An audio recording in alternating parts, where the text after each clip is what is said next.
আমার মনে হচ্ছে যে দিন দিন আমার ঈমান দুর্বল হয়ে যাচ্ছে। এক্ষেত্রে আমার করণীয় কি? তো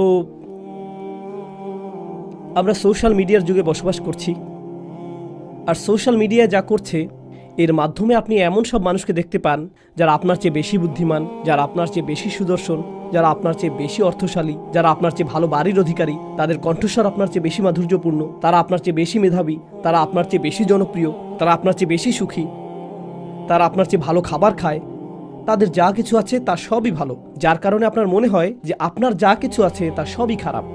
আর তখন আপনি আল্লাহর কাছে বলেন, ও আল্লাহ, তাদের জীবন এত ভালো কেন, আমার জীবন এত খারাপ কেন? দিন দিন আমার ঈমান দুর্বল হয়ে যাচ্ছে। সম্ভবত আপনার উচিত কিছু সময়ের জন্য টিকটক বন্ধ রাখা, আপনার ঈমানের অবস্থার উন্নতি হবে। শয়তান চায় যে আপনি তুলনার মধ্যে জীবন অতিবাহিত করুন। প্রথম থেকেই সে নিজেকে আদম আলাইহিসসালামের সাথে তুলনা করেছিল, এটাই তাকে ধ্বংস করেছে। আর আপনি জানেন কি হচ্ছে এখন? সার্বক্ষণিক নিজেকে তুলনা করা ছাড়া আপনি চলতে পারছেন না। মেয়েরা নিজেকে অন্য মেয়ের সাথে তুলনা করছে এবং বলছে, অমুক আমার চেয়ে লম্বা, অমুক আমার চেয়ে চিকন, অমুকের ত্বক আমার চেয়ে ভালো, অমুককে মানুষ বেশি পছন্দ করে, অমুকের দাঁত বেশি সুন্দর, অমুকের জামা কাপড় বেশি সুন্দর, অমুকের বিয়ে হয়ে গেছে, ও মাই গড, অমুকের বাচ্চা হয়ে গেছে, আমার এখনো বিয়েই হয়নি, অমুক পড়ালেখা শেষ করে ফেলেছে, আমি এখনো ফার্স্ট ইয়ারই শুরু করিনি। সার্বক্ষণিক তুলনা আপনাকে ধ্বংস করে ফেলেছে এবং আপনার ঈমান ধ্বংস করে ফেলেছে। এই কারণে আপনি লক্ষ্য করছেন না যে আপনার কি আছে, আপনি সবসময় লক্ষ্য করছেন অন্য মানুষের কি আছে, আর তখন আপনার যা আছে তা আপনার কাছে নগণ্য মনে হয়। আল্লাহর শপথ, যদি আপনার কাছে কোনো খাবার না থাকে আর তখন আপনাকে কেউ ছোট এক টুকরা রুটি দেয়, তাতে আপনি সন্তুষ্ট হয়ে যাবেন। কিছু না থাকার চেয়ে সামান্য কিছু থাকাও ভালো। কিন্তু আপনার কাছে যদি সেই এক টুকরা রুটি থাকে আর আপনি তাকিয়ে দেখেন যে অন্য একজনের কাছে আরো বড় রুটির টুকরা আছে, তখন সহসাই সেই এক টুকরা রুটিতে আপনি আর সন্তুষ্ট থাকবেন না। যদি আপনি অন্য কোনো দিকে না তাকিয়ে নিজের মতো করে থাকেন, এটাই যথেষ্ট।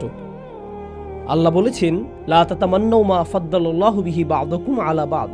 তোমরা আকাঙ্ক্ষা করো না সেই সবের যার মাধ্যমে আল্লাহ তোমাদের একের উপর অপরকে শ্রেষ্ঠত্ব দান করেছেন। অন্য সেই সকল জিনিসের প্রতি আকাঙ্ক্ষা করতে থাকবে না। লিররিজালি নাসিবুম মিম্মা ইকতাসাবু ওয়া লিন-নিসাই নাসিবুম মিম্মা ইকতাসাবনা। পুরুষরা যা উপার্জন করেছে তাতে তাদের একটি অংশ রয়েছে এবং নারীরা যা উপার্জন করেছে তাতে তাদের একটি অংশ রয়েছে। ওয়াসআলুল্লাহ মিন ফাদলিহি, অর্থাৎ যদি তোমরা উত্তম কিছু আশা করো, আল্লাহর নিকট যা আছে সেই অনুগ্রহের জন্য প্রার্থনা করো। আল্লাহর কাছে এই প্রার্থনা করবে না যে ও আল্লাহ, তার কাছ থেকে এটা কেড়ে নিয়ে আমাকে দিন। না না না না না, আল্লাহর নিকট যা আছে তা থেকে চান।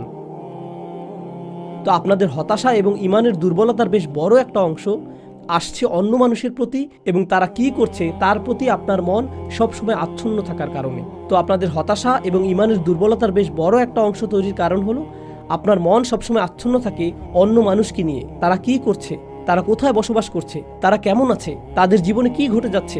আপনার নিজের জীবন যাপন করুন। সোশ্যাল মিডিয়া ব্যবহার করে আপনি অন্যের জীবনযাপন করা থেকে বিরত থাকুন। তারা কৃত্রিম।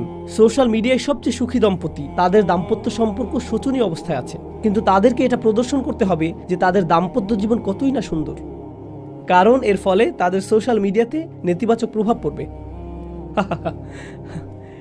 এই জগৎটা কৃত্রিম, এর বড় একটি অংশ কৃত্রিমতায় পূর্ণ, আর এটাকেই আপনি মানদণ্ড মনে করছেন। এটাই আমাদের সময়ের সবচেয়ে বড় সংকটগুলোর একটি। আপনি সবসময় অপর্যাপ্ততা এবং অপরিপূর্ণতার অনুভূতিতে ভুগছেন, অথবা আল্লাহ আপনাকে পর্যাপ্ত দেননি।